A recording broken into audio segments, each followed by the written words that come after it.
চাষিদের কাছ থেকে বকেয়া টাকা আদায়ের দাবিতে গুরুত্বপূর্ণ এক বৈঠক করলেন কতুলপুরের ট্রাক্টর মালিকরা। এবার থেকে পূর্বের বকেয়া না মিটলে কোনো চাষির জমিতে ট্রাক্টর দিয়ে চাষের কাজ করা হবে না বলে সিদ্ধান্ত নেওয়া হয়েছে। এর কারণ প্রসঙ্গে জানা গিয়েছে, কতুলপুরের একাধিক কৃষক দীর্ঘদিন ধরেই চাষের কাজের জন্য বিভিন্ন ব্যক্তির কাছ থেকে ট্রাক্টর ভাড়া নিয়ে থাকেন, কিন্তু ভাড়া নিলেও নির্ধারিত সময়ের মধ্যে বা সময় পেরিয়ে যাওয়ার পরও অধিকাংশ কৃষক ট্রাক্টর মালিকদের সেই বকেয়া টাকা পরিশোধ করছেন না। এর ফলে চরম আর্থিক ক্ষতির মুখে পড়ছেন ট্রাক্টর মালিকরা। শুধু তাই নয়, বকেয়া টাকা মেটানোর পরিবর্তে নতুন মরশুমে আবার অন্য ট্রাক্টর নিয়ে নিজেদের জমিতে চাষের কাজ মিটিয়ে নিচ্ছেন অভিযুক্ত কৃষকরা।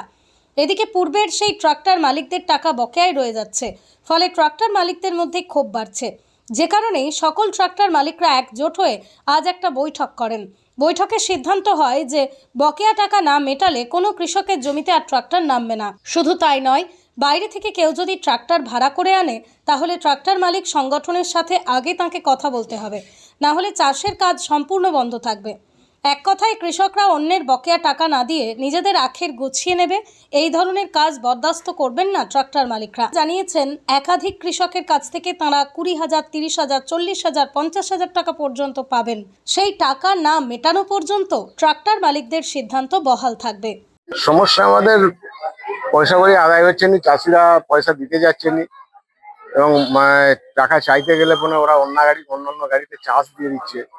তাহলে কি করে আমাদের টাকাগুলো দেবে? এই জন্যই আমাদের এই সিদ্ধান্ত নেওয়া হয়েছে যে আমাদের পুরনো বকেয়া যেন মিটে, বা তারা যে কোনো গাড়িতে চার্জ দিতে পারে। আমাদের যে পুরাতন গাড়িগুলো যেগুলো চার্জ দিচ্ছে তাদের বকেয়াগুলো মিটিয়ে চার্জ দিতে হবে, এটুকুই আমাদের সিদ্ধান্ত। আবার কি করছে চাষিরা, কি সমস্যা করছে? চাষিরা পয়সা চাইতে গেলে পয়সা দিচ্ছে না। তার চাষ তারা কিভাবে দিচ্ছে? চার্জ তারা দিচ্ছে বলতে আপনার ওই আমরা আমরা পুরাতন গুলো পয়সা চাইতে তারা নতুন যেসব গাড়ি ঢুকছে সেসব গাড়িতে চার্জ দিয়ে দিচ্ছে। সেগুলো কি আমাদের ইউনিয়নের মধ্যে ভুক্ত নয়? সেগুলো না, সেগুলো আমাদের ইউনিয়নের মধ্যে নেই। এই বছর থেকে কি সিদ্ধান্ত নিয়েছে? এবারে থেকে সিদ্ধান্ত দিয়েছি পুরোনো বকেয়া মিটাতে হবে, দিয়ে তারা এবার যে কোনো গাড়িতে চার্জ দিতে পারে। আর বকেয়া না মেটানো পর্যন্ত চার্জ আমরা বন্ধ করবো।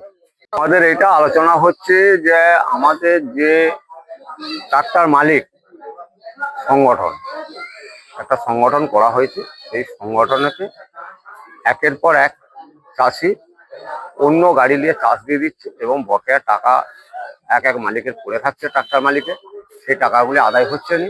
তার জন্য আমরা এই সংগঠনটা করেছি, যাতে পুরনো মালিক যদি চাষ পয়সা আদায় করার জন্য মানে চাষিরা যারা চাষ দিচ্ছে তারা ধার বাকি রেখে দিচ্ছে।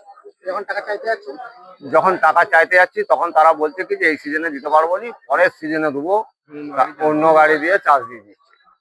এটা রুখার জন্য এইটা রুখার জন্য আমরা এই সিদ্ধান্ত নিয়েছি। এই চাষিরা এই জিনিস কতদিন ধরে করে আসছে? আর বিগত মোটামুটি 10 বছর ধরে হয়ে আসছে। আপনারা কি নতুন সিদ্ধান্ত নিচ্ছেন এখন? আমরা এই নতুন সিদ্ধান্তটা নিয়েছি যাতে বকেয়া টাকাগুলো সব আদায় করা যায়। যদি না বকেয়া টাকা দেয় তাহলে যদি টাকা আদায় না দেওয়া হয় তার চাষ দেওয়া বন্ধ থাকবে, পুরো চাষ দেওয়া বন্ধ। পুরো চাষ দেওয়া বন্ধ থাকবে। সেই জন্য আপনাদের এই ট্রাক্টর মালিকদের সংগঠন করি। এক একটা চাষির কাছে আপনারা কত করে টাকা পান?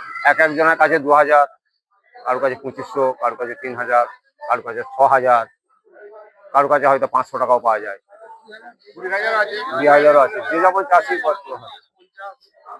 যেদিন এখন তারা টাকা দেয়, এই সিজন দিয়ে কি করবেন আপনারা? এই সিজন থেকে আমরা সিদ্ধান্ত নিয়েছি যে নতুন গাড়ি যদি কেউ চাষ দেয় তাকে মালিকের সঙ্গে, জমি মালিকের সঙ্গে এবং পুরনো ট্রাক্টর মালিকের সঙ্গে যোগাযোগ করতে হবে যে আমি এই সিজনে হাফ পয়সা দিচ্ছি, পরের সিজনে আমি আবার ফুল টাকা পেড করে দেবো।